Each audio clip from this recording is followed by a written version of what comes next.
மின்னணு வாக்குப்பதிவின் போது ஆவணங்களை பராமரிக்கும் வகையில் நவீன மின்னணு இயந்திரம் உருவாக்கப்பட்டுள்ளதாக தேர்தல் ஆணையம் உச்சநீதிமன்றத்தில் தெரிவித்துள்ளது.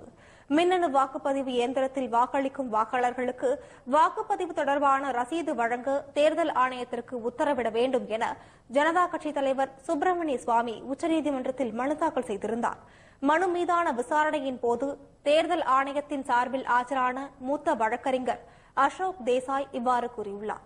நவீன மின்னணு இயந்திரம் தயாரிக்க மத்திய அரசு அனுமதி அளித்து போதிய நிதி வழங்கி வேண்டுள்ளது எனவும் அவர் கூறியுள்ளார். 2014ஆம் ஆண்டு பொதுத் தேர்தலை நடத்த 13 லட்சம் மின்னணு வாக்குப்பதிவு இயந்திரங்கள் தயாரிக்க 1692 கோடி செலவாகும் என்று அவர் குறிப்பிட்டுள்ளார்.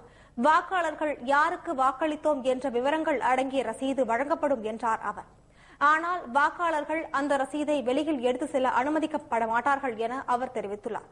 வாக்குச்சாவடியில் உள்ள பெட்டியில் மீண்டும் அது சேகரிக்கப்படும் என அவர் குறிப்பிட்டுள்ளார். நவீன மின்னணு வாக்குப்பதிவு இயந்திரம் வரும் மே மாதம் நடைபெற உள்ள கர்நாடக மாநில சட்டப்பேரவை தேர்தலில் பயன்படுத்தப்படும் திட்டமில்லை எனவும் அவர் கூறியுள்ளார்.